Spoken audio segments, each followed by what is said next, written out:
30 years riding through this land taught me one thing. The Nevada desert doesn't kill you with heat, it kills you with silence before the storm.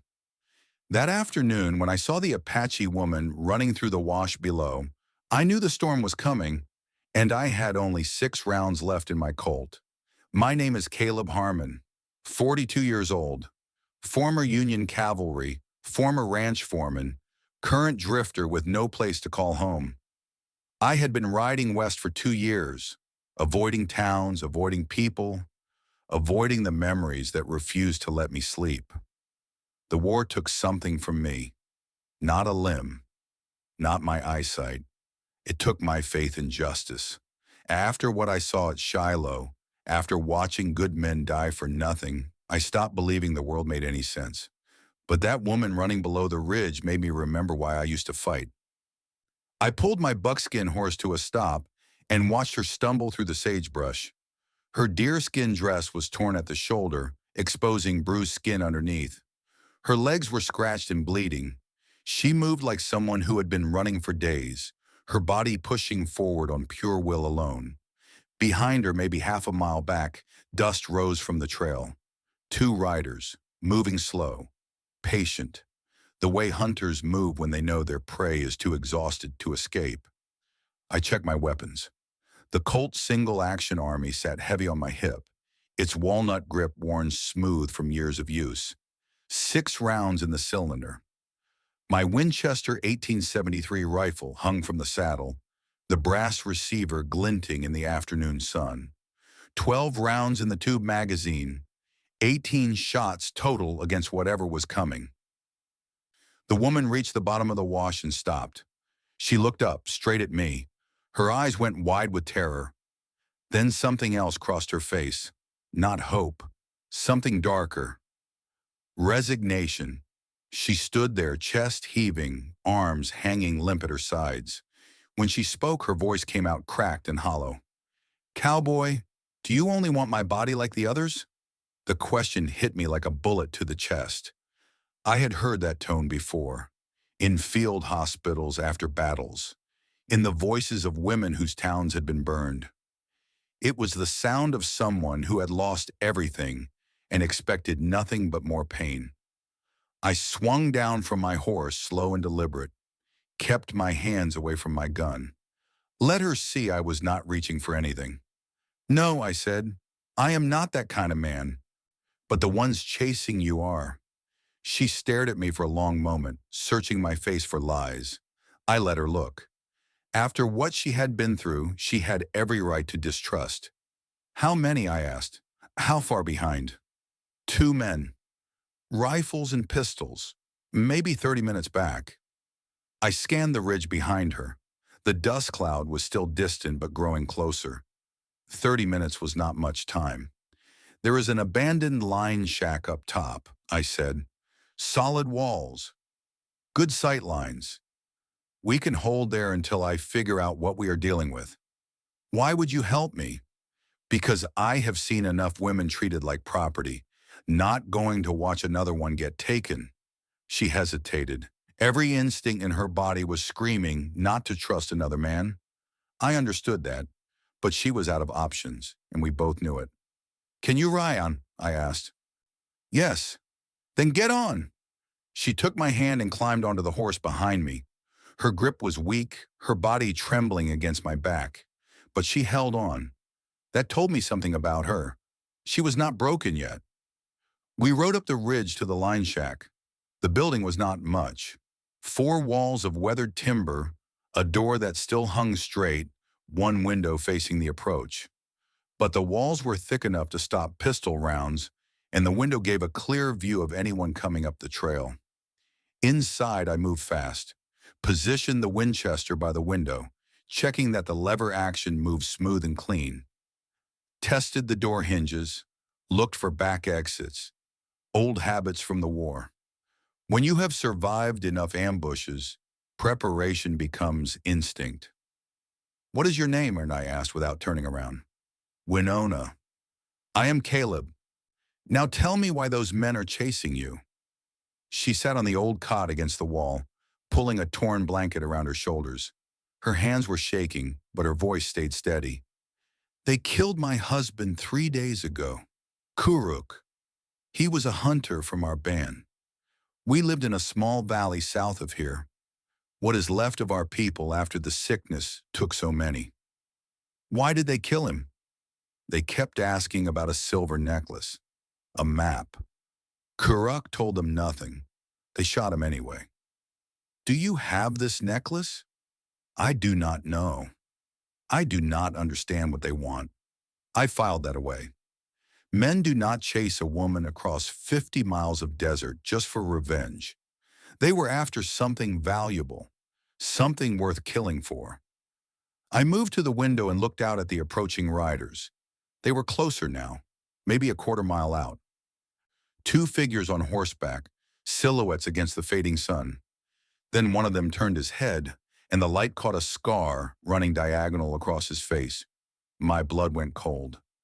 Since Shiloh in 1862, I had never forgotten that scar, never forgotten that face.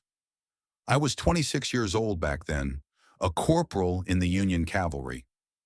We had been cut off from our unit, pinned down in a peach orchard with Confederate infantry closing in from three sides. Sergeant Morrison was the best man I ever served under. Calm under fire, fair to every soldier regardless of rank. When our ammunition ran out, he made the call to surrender, threw down his rifle, raised his hands. The Confederate soldier who shot him did not care about surrender. He walked up to Morrison, looked him in the eye, and put a bullet through his forehead. Then he smiled. I learned his name later. Silas Kane. They called him the Butcher because he never took prisoners. After the war, he disappeared into the territories, hiring out his gun to anyone who could pay. The other rider was smaller, quicker in his movements. Had to be Colt Brennan, Silas's younger brother. Word across the territories was that Colt could draw and fire before most men finished blinking. Together, the Kane brothers had left more bodies scattered across the West than the winter fever, and now they were riding toward this shack. You do not know who is hunting you, I said quietly. But I do. Winona looked up, fear flickering across her face. Who are they? The one with the scar is Silas Kane. He killed my sergeant in cold blood during the war. Shot him after he surrendered. The other one is his brother Colt. Fastest draw in Nevada, they say. They are hired guns, professional killers. I checked my Colt again. 6 rounds. It was not enough, but it would have to do. This just became personal. Silas and Colt stopped their horses 200 yards from the shack. They were not in a hurry. Men like them never were.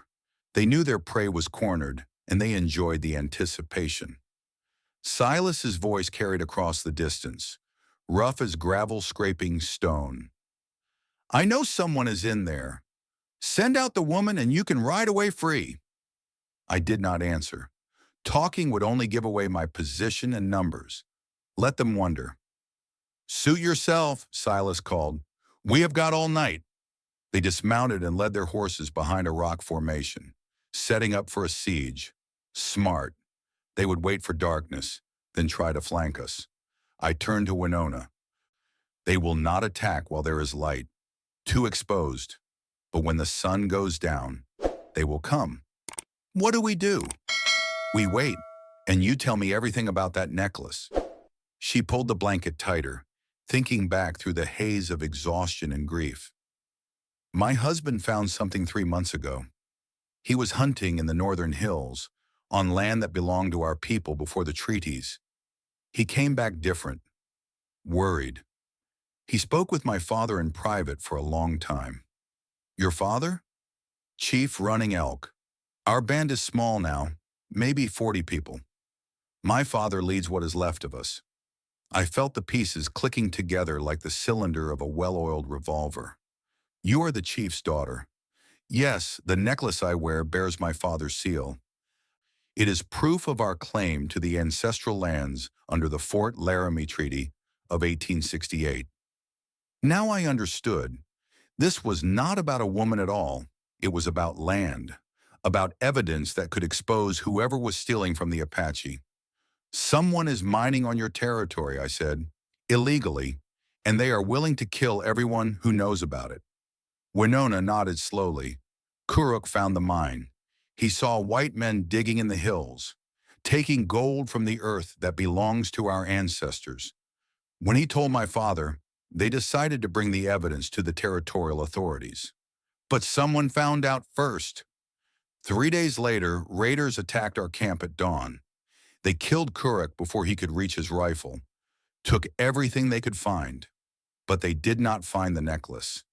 They think I have it. They think I know where the evidence is hidden. Do you?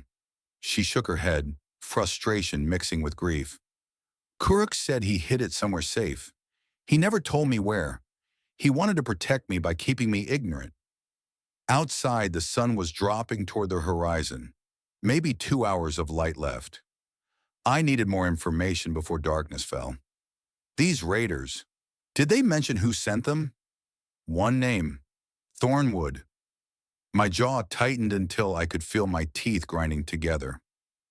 Garrett Thornwood. I knew that name too well. Thornwood owned the biggest ranch in western Nevada, 10,000 acres of cattle land, plus mining interests scattered across the territory. He was also the man who had destroyed my life. 2 years ago, I was his ranch foreman. Best job I had ever held. Good pay, decent men under me, honest work. Then Billy Dawson, a young hand barely 19 years old that I had been training, died during a routine patrol in the Northern Hills. Thornwood blamed me for sending Billy into dangerous territory. I lost my position, my reputation, everything I had built over 15 years. I never questioned it, figured I deserved the punishment for failing to protect one of my own. But now, hearing Thornwood's name connected to murder and illegal mining, I started to wonder, had Billy's death really been my fault? Or had there been something else going on that I never saw? The sun dropped lower. Shadows stretched across the valley like dark fingers reaching for the shack.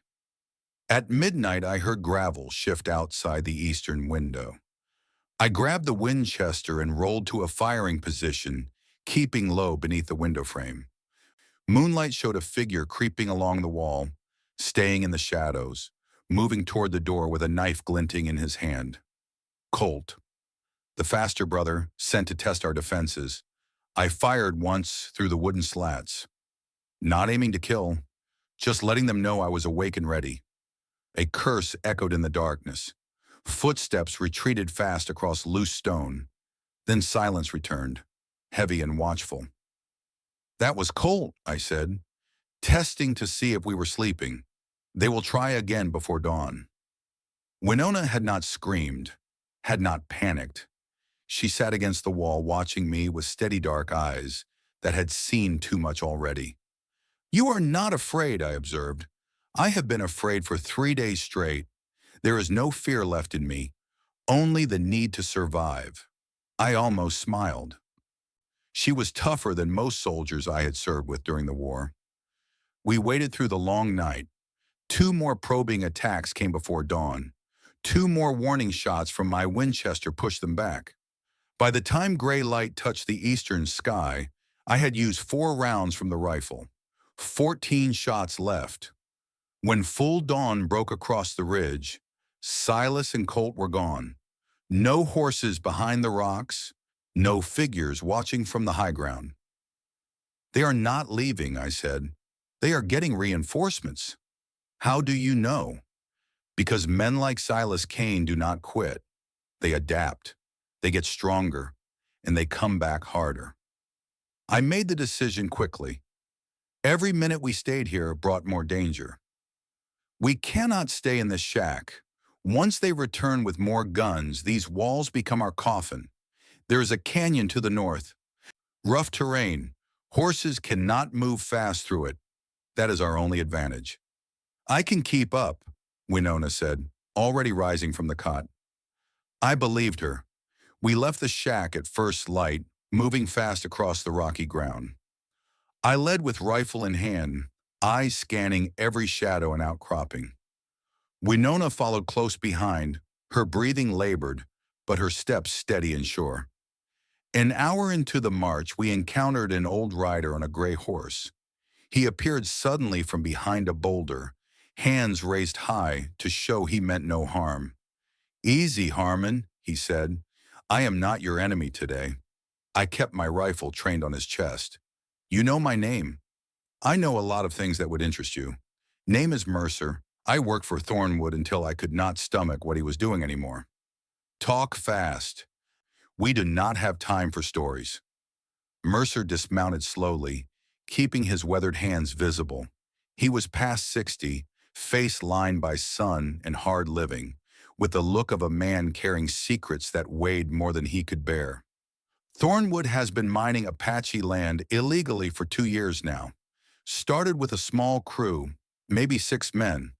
Then the operation got bigger, greedier, and he needed to keep it quiet at any cost.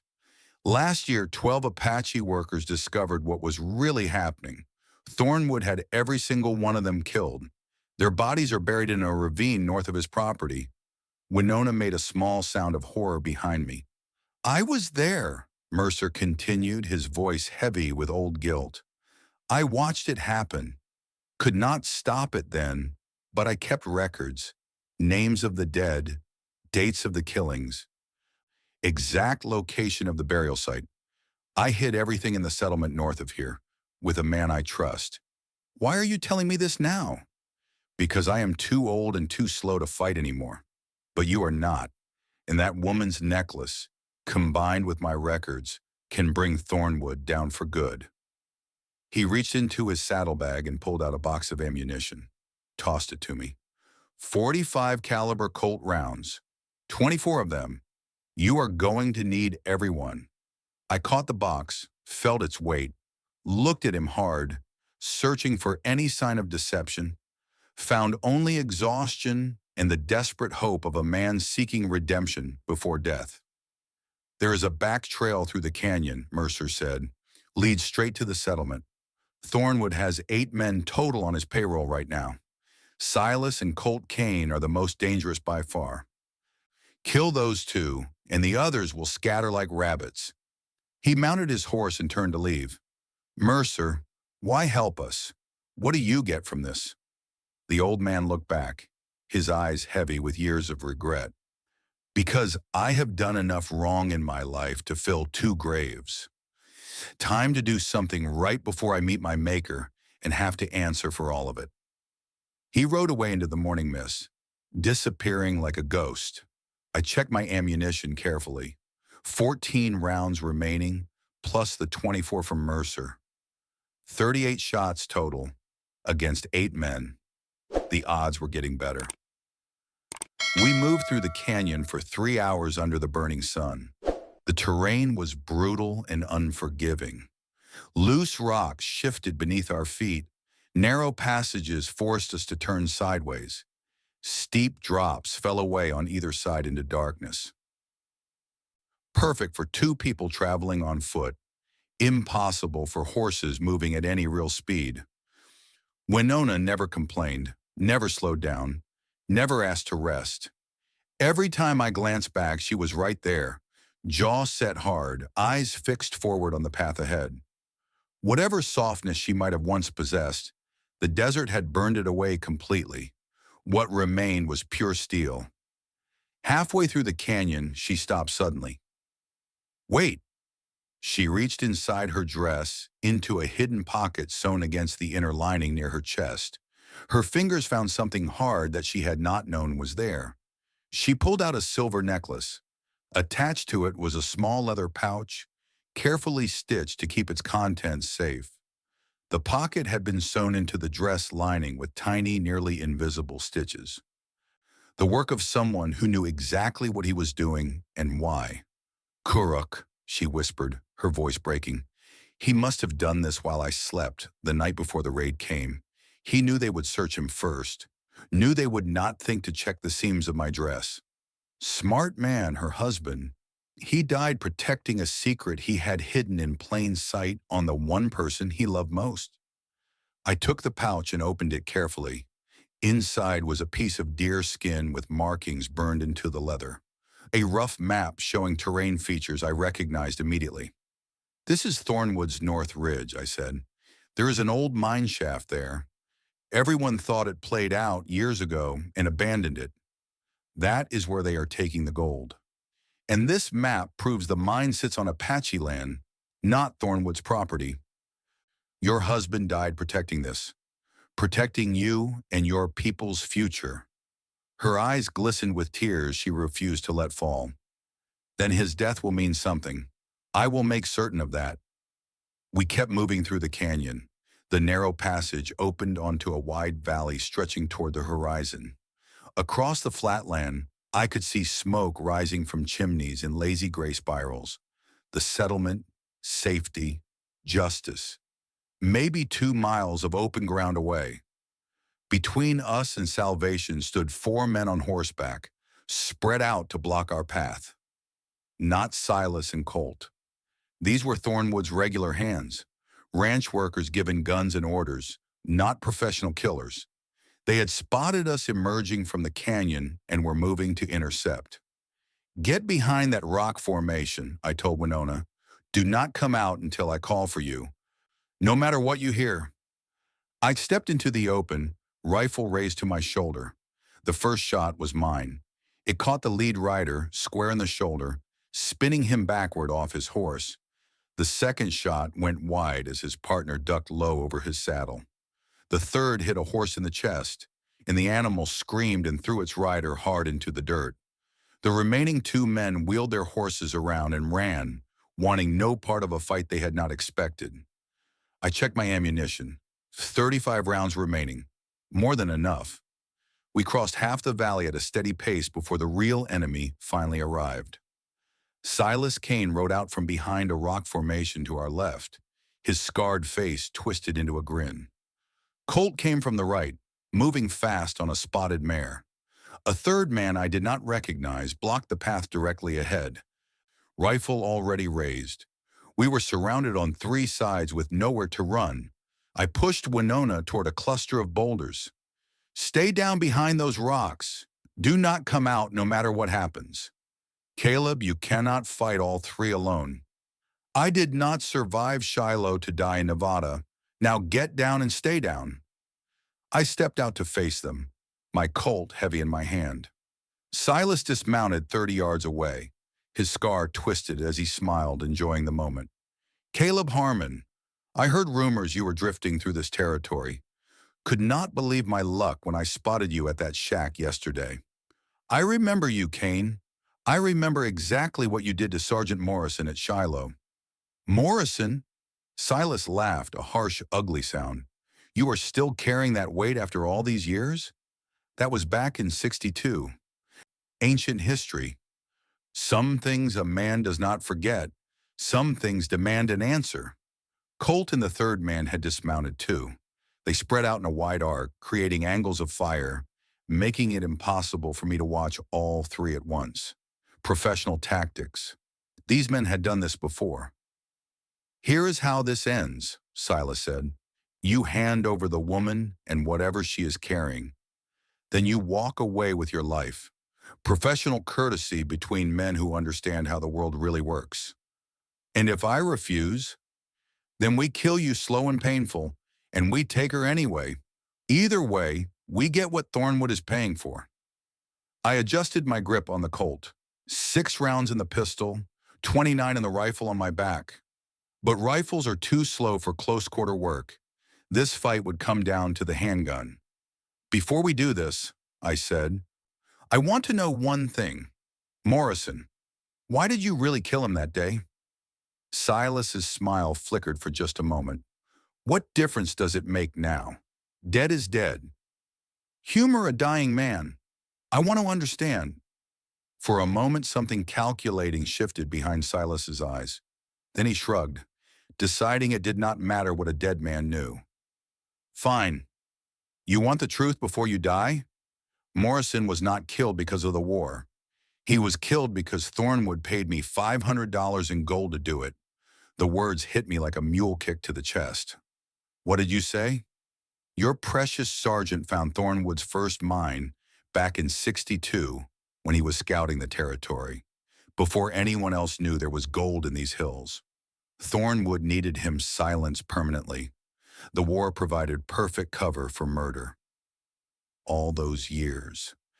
All those years I had believed Morrison died as a casualty of war, a senseless death in senseless violence, but at least an honest one. It was paid murder, cold-blooded assassination, and Thornwood had ordered it from hundreds of miles away. 2 years ago, I said slowly, my voice tight with rising fury, a young ranch hand named Billy Dawson died on Thornwood's property. I was blamed for sending him into danger. Was that murder too, or just bad luck? Silas's grin widened, showing tobacco-stained teeth. Billy saw something he should not have seen, a gold shipment heading out at night. Thornwood handled it the same way he handled Morrison, and you were the perfect fool to take the blame. A former foreman with a dead hand on his conscience. Nobody asked questions. 2 years. For 2 years, I had wandered the territories carrying guilt that was never mine, punishing myself for a death I did not cause, believing I had failed Billy when the truth was he had been murdered by the same man who had killed Morrison. Rage filled my chest, hot and clean and absolutely righteous. I carried that guilt every single day, I said quietly, my voice barely above a whisper. Believed I got that boy killed through my own carelessness. Turns out I was just convenient. Tragic story, truly touching. Silas drew his pistol slowly. Now, about the woman. No, Silas sighed with theatrical disappointment. Did not think so. Everything happened in the space of heartbeats. The third man drew first, eager and overconfident. I shot him through the chest before his barrel cleared the holster. He dropped without a sound. Colt was faster, much faster. His bullet whipped past my ear, close enough to feel the heat. I dove right, rolling behind a small boulder. My second shot caught Colt in the gun arm. My third hit him center mass, punching through his ribs. He folded forward and collapsed face first into the dirt.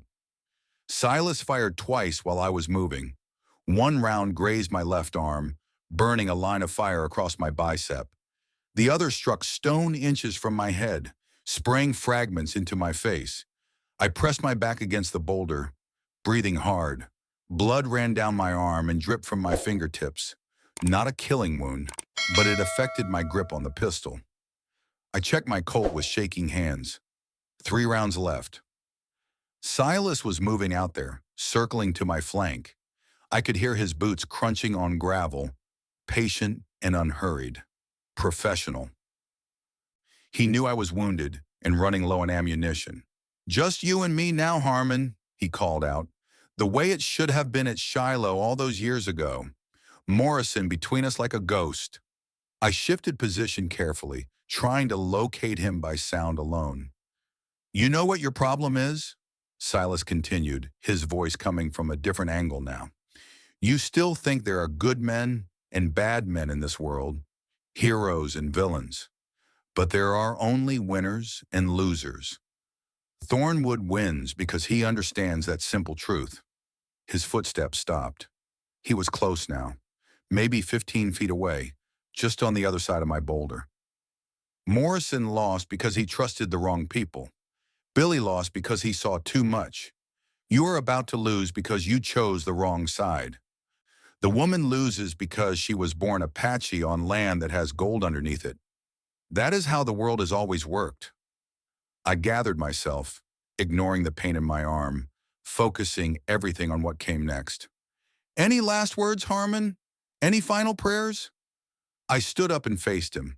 We drew at exactly the same moment. My first shot took Silas in the chest, staggering him backward. My second shot took him in the head before he could squeeze his trigger a second time. His single shot went wide, punching harmlessly into the dirt. Silas Kane crumpled to the desert floor, his eyes still open, still surprised that the ending had not gone his way.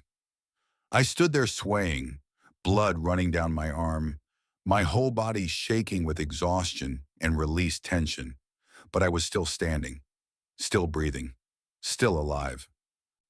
Caleb! Winona ran to me from behind the boulders, her hands immediately pressing against the wound on my arm to slow the bleeding. I am all right, I managed. Just need to stop the bleeding and keep moving. She tore strips from her dress without hesitation, binding the wound tight and quick with practiced efficiency. Her hands were steady despite everything. Her dark eyes were wet but absolutely focused on the task. You killed all three of them, she said quietly. I looked at the bodies sprawled across the desert floor. Silas, Colt, the nameless third man who had chosen the wrong side. Years of ghosts, finally laid to rest in Nevada dirt. Morrison is avenged, I said. Billy too. And your husband, all of them. I checked my Colt one final time. One round left in the chamber, one bullet remaining. We walked toward the settlement together, Winona supporting my weight when my legs threatened to give out beneath me. The smoke from the chimneys grew closer with every painful step. Safety, justice, a chance to expose Thornwood for the murderer he truly was. The Territorial Marshal's office was a small wooden building at the end of the settlement's main street. Inside, a gray-haired man with a silver star pinned to his chest looked up from his desk with sharp, assessing eyes. Help you folks? I set the necklace and the deerskin map on his desk, told him about Thornwood, about the illegal mine on Apache land, about the 12 workers murdered and buried in a ravine to keep the secret safe. That is a serious accusation against a powerful man, the marshal said carefully. There is a man named Mercer who can confirm everything. He told me he left records here in town. Names of the dead, dates of the killings, exact location of the burial site. The marshal's eyebrows rose with sudden interest. Old Mercer, he came through here 2 days ago, left a sealed package with my deputy, said someone would come asking for it eventually. He pulled a worn leather satchel from his desk drawer. This what you're talking about? I opened it with my good hand. Inside were pages covered in careful handwriting. Names of 12 Apache workers, dates spanning 18 months, a detailed map marking a ravine on Thornwood's northern property with an X. Enough evidence to hang a man 10 times over. This changes everything, the marshal said, his voice hardening with resolve. I will need to wire the federal authorities immediately. Take formal statements from both of you. It will not be quick or easy, but if what you are telling me is true, Thornwood will face justice, real justice. I nodded slowly. It was enough. For now, it was enough. Outside the marshal's office, Winona and I stood together in the fading golden light of late afternoon. My shoulder throbbed with every heartbeat. My body screamed for rest, but something in my chest felt lighter than it had in years. What will you do now? She asked quietly. Heal up first. Wait for the trial. Make absolutely certain Thornwood does not buy or threaten his way out of this. And after that, I looked at her carefully. This woman who had lost everything and refused to break, who had run for 3 days across brutal desert terrain and still possessed the strength to fight, who had watched me kill 3 men and never once looked away. Your people need that land returned to them legally, I said. That is going to take more than one battle, more than one bullet. It is going to take someone willing to stand up and keep standing no matter what comes. Will you help us? Will you stay?